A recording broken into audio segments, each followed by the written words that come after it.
माघ की शिवरात्रि और फाल्गुन की शिवरात्रि, ये दोनों शिवरात्रि भव्यता के रूप में मनाई जाती है।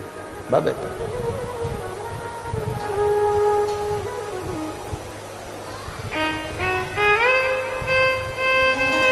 दुनिया के लोग कहते हैं कि शिवरात्रि के दिन भगवान शंकर की पार्वती जी के साथ शादी हुई, ये दुनिया के लोग कहते हैं। पर यदि जिसने शिव पुराण की कथा अगर अच्छे से सुनी हो और पढ़ी हो, तो शिव जी की शादी की जो तारीख है वो ये नहीं है। हमने पहले भी उसका वर्णन किया। भगवान देवाधिदेव महादेव के विवाह की जो तारीख है वो वैशाख शुक्ल पंचमी, शुक्ल पक्ष की वैशाख के महीने में जो पंचमी पड़ती है उस दिन भगवान शंकर और पार्वती जी का विवाह हुआ था। ये जो शिवरात्रि है ये विवाह की रात्रि नहीं है, ये शिवरात्रि ब्रह्मा और भगवान विष्णु ने भगवान शंकर को पहचानने के लिए पृथ्वी पर भगवान शंकर के प्रथम शिवलिंग को प्रकट करा था। तो ये शंकर जी के जन्म की शिवरात्रि है, प्रागट्य की शिवरात्रि।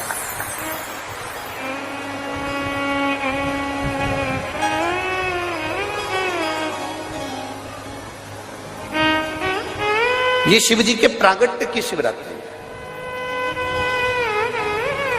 ये शिवरात्रि जो आएगी, माघ की शिवरात्रि, जो मूल शिवरात्रि होती है, जिस दिन शिवरात्रि के दिन भगवान ब्रह्मदेव और भगवान नारायण ने भगवान शंकर को एक पर्वत को घुमाकर उनके लिंग की आकृति, उनका स्वरूप प्रकट किया, उनका स्वरूप प्रकट किया, उनका जन्म।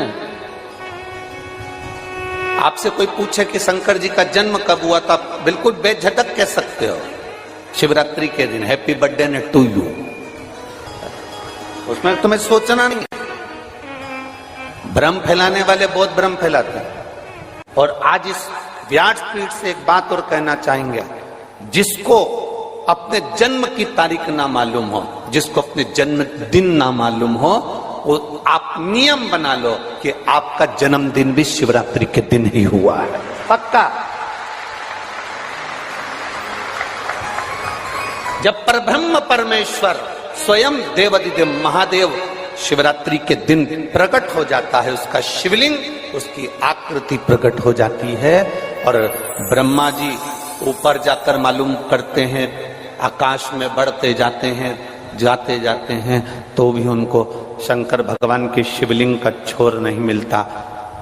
भगवान नारायण नीचे की ओर बढ़ते चले जाते हैं, पाताल की ओर, और उनके चरण नहीं मिलते, तब हार जाते हैं कि शंकर को पहचानना कठिन है।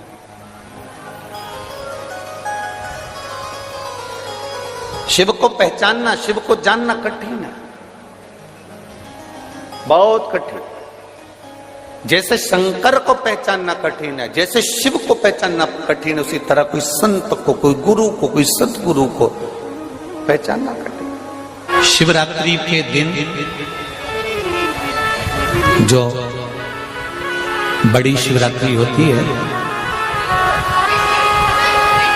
माघ महीने के अंतर्गत जो आती है, ध्यान है आप लोगों को, उस शिवरात्रि के दिन सबसे ज्यादा जरूरी क्या होता है चढ़ाना?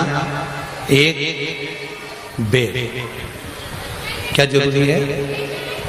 क्या बोलते हो, बेर की बोर, जो भी बोलते हो, जिसमें गुठली होती है और अपन लोग बोर खाते हैं, बेर खाते हैं।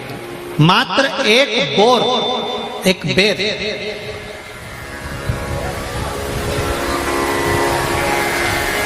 महाशिवरात्रि के दिन समर्पित किया जाता है। क्यों करते हैं?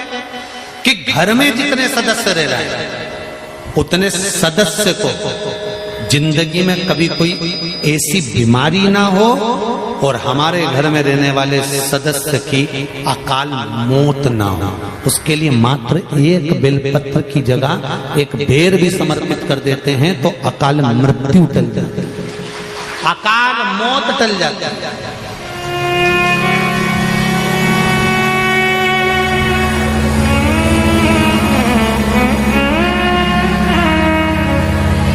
12 महीने शिवरात्रि आती है,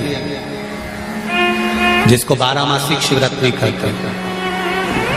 हम कई लोगों से कहते हैं अगर जिंदगी में ज्यादा नियम नहीं ले सकते तो एक नियम ले लो, और उसका फल क्या होता है ये मात्र 3 महीने की शिवरात्रि कर कर देते हैं। केवल 3 महीने की शिवरात्रि, ज्यादा कुछ नहीं कर सकते। हर महीने शिवरात्रि आती है। प्रत्येक शिवरात्रि के दिन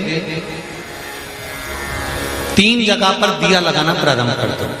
पहला, बेलपत्री के वृक्ष के नीचे। दूसरा, शंकर भगवान के मंदिर पर। तीसरा, आंवले के वृक्ष के नीचे। केवल ये 3 जगह पर दिया लगाना चालू कर दो। कौन से दिन?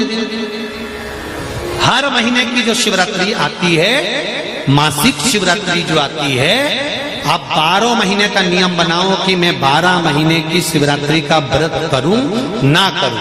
मैं शंकर के मंदिर में 12 महीने जो शिवरात्रि आती है उस शिवरात्रि का नियम लेती हूं कि शिवरात्रि के दिन मैं दिया लगाने 3 जगह पर जाऊंगी। पहला, बोलते जाओ जम के, बेलपत्री के नीचे। दूसरा, शंकर भगवान के मंदिर में या शिव मंदिर की चौखट पर। तीसरा, आंवले के वृक्ष के नीचे।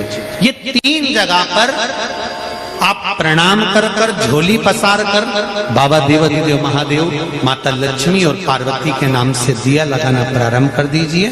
3 महीने की शिवरात्रि पूरी हो, ये निश्चित है अगला पत्र आपका इस जगह पर मिलेगा कि बाबा ने मेरा ये कार्य किया।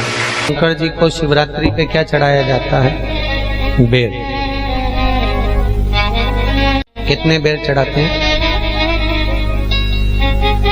शंकर जी को शिवरात्रि पर कितने बेर चढ़ते हैं? हर शिवरात्रि का एक। 12 महीने में कितनी शिवरात्रि आती है? 12 बेर शिव जी को समर्पित होते हैं शिवरात्रि के दिन। काय के लिए चढ़ाए जाते हैं? एक एक बेर का क्रम है। पहला बेर शंकर जी को जब चढ़ाते हैं तो वो वंश की वृद्धि करता है। दूसरे नंबर का बेर जब चढ़ाते हैं वो संपदा प्रदान करता है। तीसरे नंबर का बेर चढ़ाते हैं वो बच्चों को बुद्धि प्रदान करता है। चौथे नंबर का बेर जब शिव जी को समर्पित करा जाता है शिवरात्रि के दिन, वो घर में से रोग धोक बीमारी को हटाता है।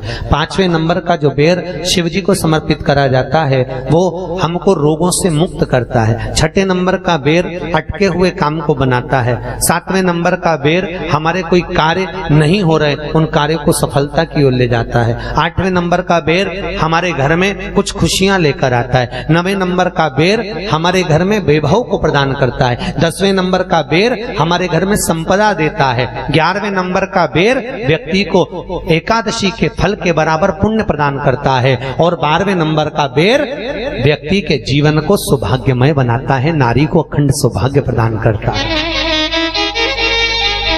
12 महीने शिवरात्रि आती है। हर महीने का एक बेर, एक शिवरात्रि का एक बेर भगवान शंकर को 12 महीने का इकट्ठा कर कर एक मूल शिवरात्रि के दिन शिव को समर्पित करना चाहिए। जीव को अखंड सुख की अनुभूति होती है, अखंड सुख। शिवरात्रि का प्रसंग कहता है अपने मन की अभिलाषा रखकर तुम्हें जो चाहिए, एक काली मिर्ची और तिल्ली के, काली तिल्ली के 7 दाने। एक काली मिर्ची और तिल्ली के, काली तिल्ली के कितने दाने? 7 दाने हथेली में रखकर अपनी कामना कर कर मन से अपने मन के बात को कहकर शंकर भगवान के शिवलिंग पर चढ़ा दीजिए। आपकी मनोकामना, कहते हैं हर महीने शिवरात्रि आती है, इस शिवरात्रि पर, मुख्य शिवरात्रि पर चढ़ाओगे, अगले महीने की जब शिवरात्रि आएगी तो आपकी मनोकामना पूरी हो जाएगी। एक काली मिर्ची और 7 काली तिल्ली के दाने, मात्र 7।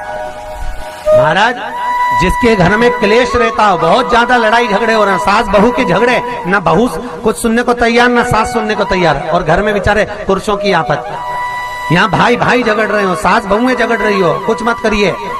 गेहूं की बाली को तोड़ो। गेहूं की बाली जानते ना, जिसमें आप लोग तो गेहूं की बाली को तोड़ना है, और बाली 7 बाली तोड़कर अपने घर में घुमाकर अपने घर का नाम और गोत्र बोलकर उसको शंकर को समर्पित कर दीजिए। जिंदगी में कभी सास बहू का झगड़ा नहीं होगा हमारा। शिवरात्रि के दिन उसको समर्पित करिए, आपके घर में कभी क्लेश नहीं मच सकता। 12 महीने शिवरात्रि आती है और शिवरात्रि के दिन रात्रि को 12 बजे शंकर भगवान पर एक धतूरा चढ़ा दो।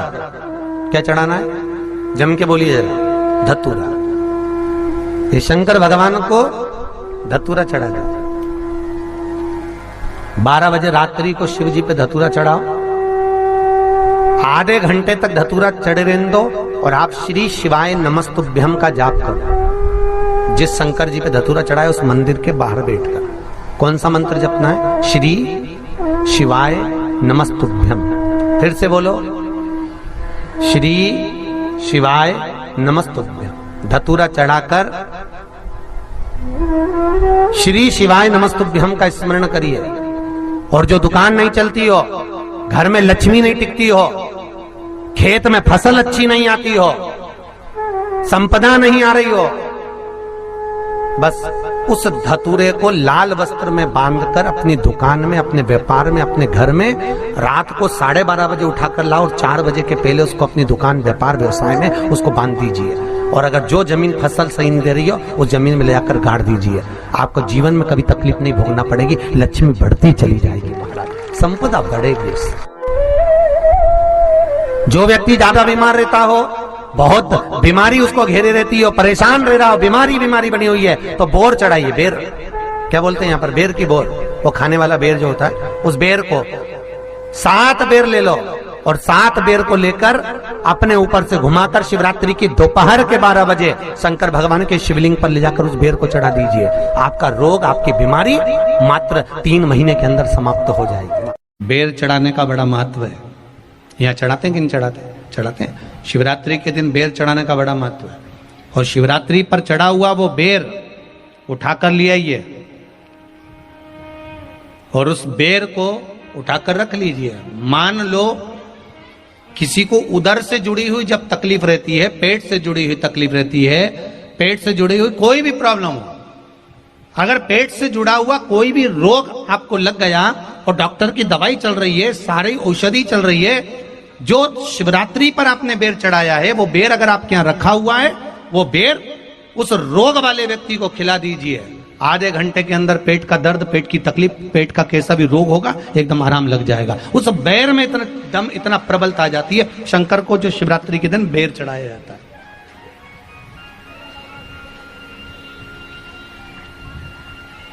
भगवान शिव पर समर्पित हुआ वो बेर का इतना महत्व महाराज। और जो देवता को उठाने के लिए बोर समर्पित करा जाता है, बेर भाजी आंवला उठो देव सांवरा, उसमें शंकर जी का भाव है, क्योंकि शिव जी का दर्शन भगवान नारायण उठते से करना चाहते हैं। सबसे पहले नेत्र खुले और मेरा शिव का दर्शन हुआ। बेर का भाव ही शिव का दर्शन का भाव।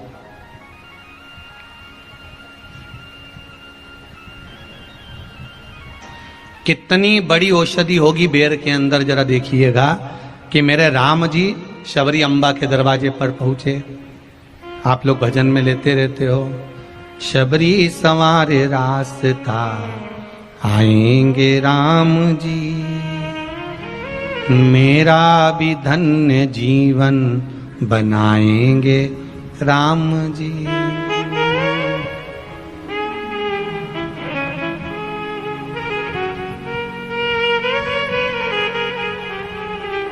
और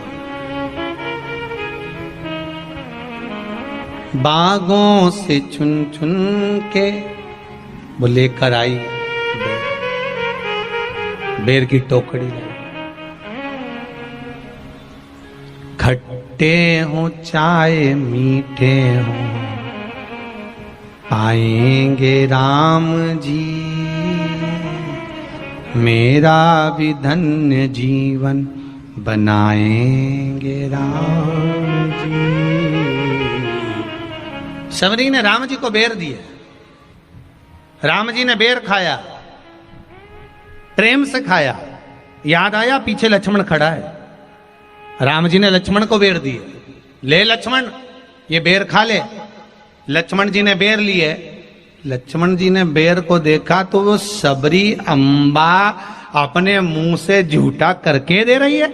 लक्ष्मण जी ने बेर लिया, पास में रख लिया, फिर लिया, फिर रख लिया।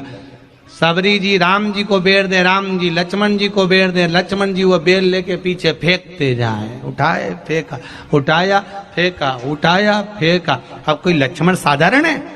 जब भगवान राम विष्णु हैं, लक्ष्मण शेषनाग हैं, शेषनाग अगर कोई चीज फेंकेगा तो क्या पास में फेंकेगी? उठाया फेंका, कोसों दूर जाकर गिरा।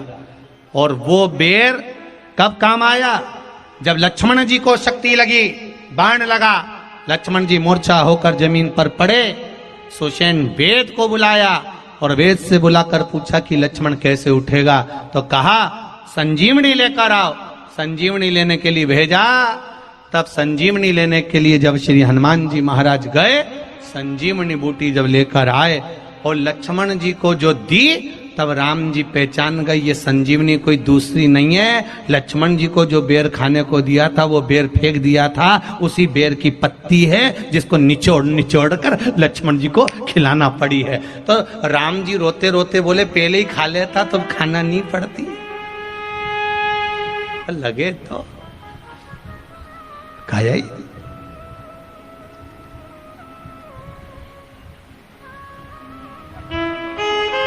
यहां तो सीधी सीधी बात है ना। कहा पोलियो की दवाई, जन्म लिए बच्चे से लेकर 5 वर्ष तक के बच्चे को पोलियो की दवाई पिलाई